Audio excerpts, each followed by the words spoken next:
So Ragnarok chapter 84, picking up right after the conclusion of round number 9. In this chapter, we're already getting the reveal of the round 10 fighters.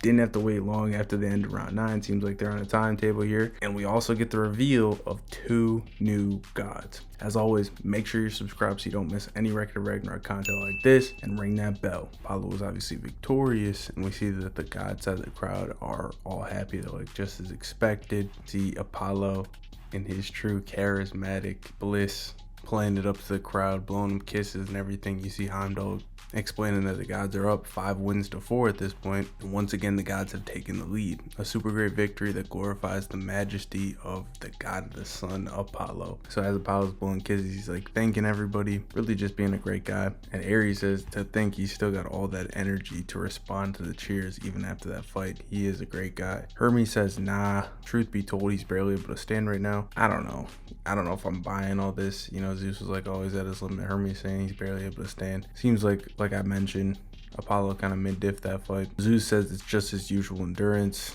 No matter the place or time, he'll always continue to shine. That's Apollo for you. Then we get to see that his ladies in the crowd are telling him, hey, go to the fucking infirmary right away. Get your wounds healed quickly. It'll leave a scar on your beautiful face. And Apollo decides in this instance he's going to keep the scar out of homage to Leonidas and his Valkyrie. Homage for burning his soul up in the fight against the 2 of them. He says that his face is fine like that and thanks them for their concern, but he has no intention of healing the scar. Epic shots of Apollo all through this opening sequence. We got a little shot of Leonidas and his Valkyrie. That's a pretty cool picture. That's pretty much the conclusion for Apollo. That's the last we see of him. We cut back to Haggis and all the other Spartans in the crowd. They're bawling, they're wailing, and basically they go on to say, even now I can truly see Leonidas' heroic back. He tells the other Spartans not to hunch over, stand tall, stand proud. If we admired that back, if we wanted to be like that back, if we shared the same destiny, then we should also stand tall with our back straight.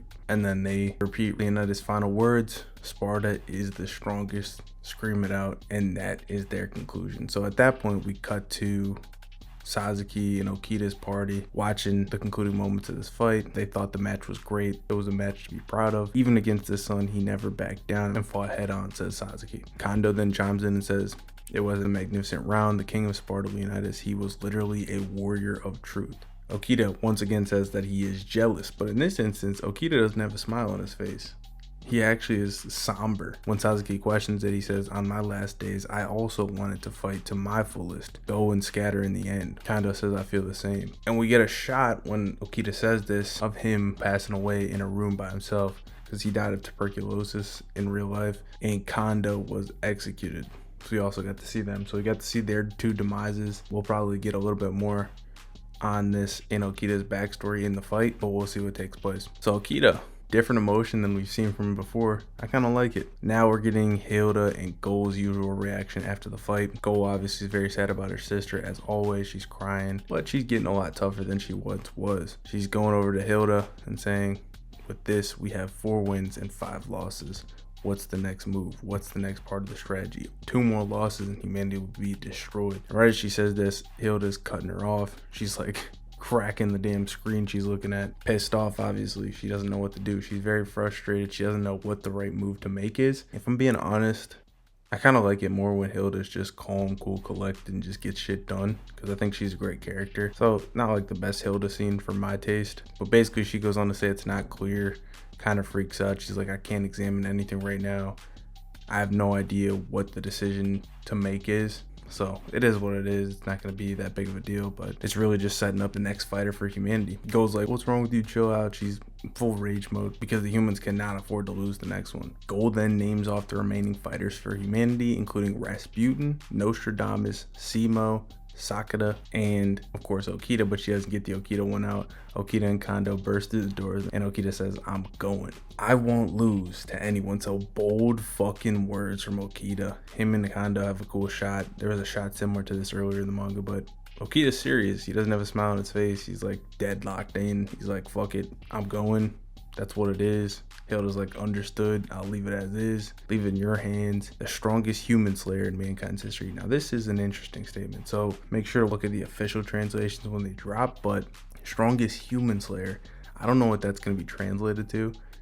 It seems almost like it could be in the context of swordsman, but I don't think it's specifically swordsman. Human Slayer though would be important, because in Ragnarok, Sasuke wasn't really killing people. He was always losing. That's why they called him the greatest loser, because he didn't surpass them until after he lost to them. So he didn't just go back and like kill them in Ragnarok at least. So I don't think he would be included in this. As I said, I still believe Sasuke is probably gonna stay above Okita, but we'll see. Okita is one of the author's favorites. He had his own manga before this that is canon to Ragnarok apparently. So I don't think it's translated, but if you guys could check it out and find it on your own, here it's a good read. But they call him the strongest human slayer, and Kondo looks pleased. Okita is very excited that he's finally going to get to go next. The captain of the first unit of Shinsengumi, Okita Tsuji. I'm going for it. And he looks badass here with the lightning, the aura, literally exuding aura, the lightning coming out of his eyes. I'm hyped. Now, the tone does shift here. We go to Valhalla Arena, and there's actually the conference room of chief gods. And it seems that Zeus has invited all the participants on the gods roster to the room that are alive and kicking at least. We get to see that there are 4 chairs that have a cape over them or something black draped over the back to signify the 4 fallen gods. In this room, we get to see Zeus, Loki, Odin, Thor, Shiva, and Anubis. Not all the gods have made their presence known. Loki's the first to chime in and says, Shiva, are you sure it's gonna be okay not sleeping right now? Scars you got from that human, they still hurt, isn't that right? And Shiva, at this point we cut to him, he's got some badass panels this chapter. His arms have healed, they are bandaged up, but they've regrown. So he got his 3 arms back, and he says, my wounds are long healed, so playing it up to Loki. Like, I think these two are posturing against each other right here. Like, Shiva's kind of trying to flex, like, I can still fight, you want smoke with me type shit to Loki, because Loki's the trickster. He's fucking always messing with people. He says, my wounds are long healed, still Loki, who do you think you'll be fighting against? And Loki, this dialogue is dangerous, but he's about it. He says, oh boy, I'm so scared. Like, he's not worried at all. And Odin immediately shuts that down. He's like, Loki, that's enough. Thor doesn't say a word, looks badass as usual. All the Norse look cool here. Loki says, huh? What's the matter, guys? Everyone's so tense. Everybody in the room, that is. So I like that tonal shift of like, all the gods in there are kind of uptight about what's been happening. And Loki's just like, fuck this. We're gonna win. I'm gonna win. It is what it is. So Ares mentions that the reason Apollo and Beelzebub aren't in the room is because they're still in treatment. Zeus says that's to be expected. They took a lot of damage, but a guy like Beelzebub probably wouldn't have shown up anyway, which makes sense for his character. Ares says, so what, Bops? What do you want with all these Ragnarok contestants? Zeus says, okay, I don't have everyone here, but that's fine. I'll start already. It's about time we decide how to end Ragnarok. Shiva says how to end it. Zeus says 2 more wins. 2 more wins and this battle is over. Humanity's defeat. And right on cue, Anubis, who we get his reveal this chapter, he looks pretty cool, chimes in right away. And he has kind of a childlike personality where he's like, I'm going next. He steps up onto the table, starts running across like a jackal. His animal in Egyptian mythology is the jackal. He's like, that's fine, right, Zeus? I've been waiting my turn for a long time now. If I don't get to play at all, I'll explode.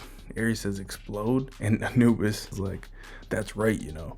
So is it fine that I'm going to burst. And he looks at Ares like with this fucking demonic ass presence. So his tone completely shifts. Now I originally thought this was in response to what's coming later, but it didn't even get to that point. So he's looking at Zeus with that demonic face, and Zeus is just laughing. And he's like, originally Anubis was scheduled to fight in this round anyway, but what do the Nordic ones think?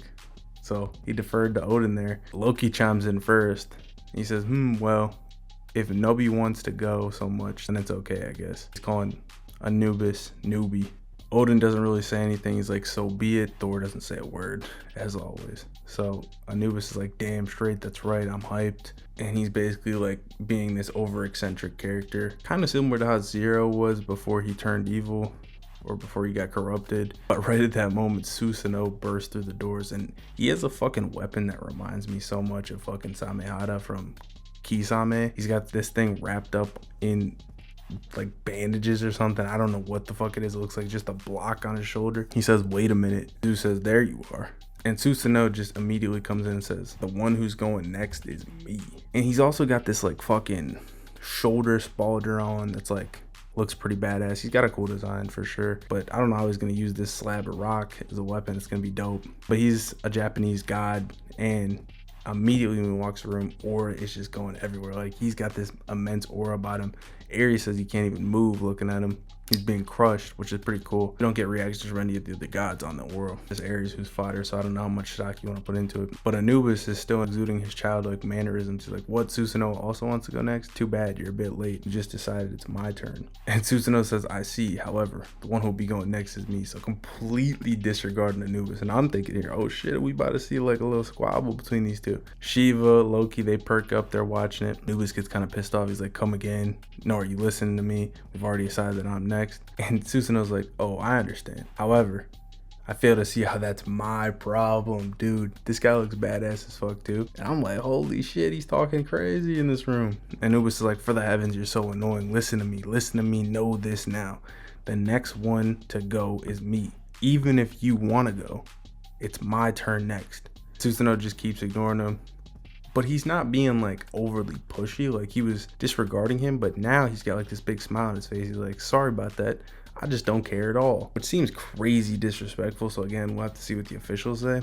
But Anubis just fucking like starts freaking out, and then he just falls back. Shiva chimes in, laughs, and says, I know how you're feeling. There are always the annoying ones who want to take other people's turns, you know. And he's obviously talking about Zeus, but Zeus just ignores it. Anubis yells, you're annoying, at Susanoo. And Shiva saw that he got ignored by Zeus. He was like, I was definitely talking about you, Gramps. Zeus still doesn't say anything, which is funny. So that was a little callback. That was cool. Anubis says, I'm tired of this. I'm tired. Susanoo once again says, the one who'll be going next is me. And at this point, Anubis just like agrees, which is interesting. I don't think this chapter makes Anubis look all too good. He says, fine, I'll leave this one to you. I don't know if I like his personality, because in the leaks, it was kind of looking more so like he's just a psychopath, which he still may be. So we'll see how this all develops with him. I'm interested to see this, but Susanoo from the dialogue is looking more of a character that I'm interested in. So I'm really looking forward to this fight. Okita versus Susanoo, that is our round 10 matchup. Anubis is basically like crying into his knees at this point. He's like, I can't get through to this guy. He's such a pain in the ass. And he's actually crying. Zeus is like, are you sure about that? And Loki's like, oh, well, I guess it 100% is settled this time. And Zeus is like, Susanoo, why do you care so much about the next match? Susanoo exclaims, the next opponent is the strongest human slayer. So there's that human slayer thing again. I heard it's Okita Suji, isn't that right? And Zeus, it like dawns on him what Susanoo is talking about. And Ares is like, wait a second, how do you even know who the next fighter is gonna be? And Hermes says, I told him. When the fuck did that occur? And he says, I was secretly watching the other side make their decision. Now this is gonna lead to some big theories, because it's like, how the fuck did Hermes get in that room to watch this? Is he taking the appearance of somebody in that room? Who knows? Or you guys remember the anime only scene of them two being in cahoots, Brunhilde and Hermes having a secret meeting that was not in the manga. Plus there was that one manga volume cover of Hilda and Hermes on the panel. Things are definitely escalating as we come to the conclusion here. So what do you guys think about this? It's very suspect for sure. And Ares like, Hermes, that's not cool, man. You're such a cheater. I can't even put you in the same standard as a god. They just start laughing. I don't really think it's cheating. It's kind of like that scout and shit that's going on. Susanoo says, if the opponent is humanity's strongest human slayer, then I, heaven's strongest god slayer, will be the next to go. And there's a badass panel of Susanoo. We get to see what's being referred to, and it's because Kendo, a Japanese fighting style, originated from Susanoo, Kenjutsu. So in that context, it feels like he's saying he's the god's strongest swordsman, which would in turn maybe mean that Okita's statement was that he was humanity's strongest swordsman, because Kendo's a sword fighting style. So I don't know. That's why I'm saying we gotta wait for the officials. It'd be pretty crazy if they're calling Okita the strongest swordsman. I wouldn't be surprised necessarily, because like I said, the author likes Okita a lot, but I think it kind of cheapens Kojiro a bit. But we'll see how this all shakes out. I'm excited. Let me know if you guys are hyped for round 10's matchup. Make sure to drop a like, subscribe. I will see you guys in the next one. Peace.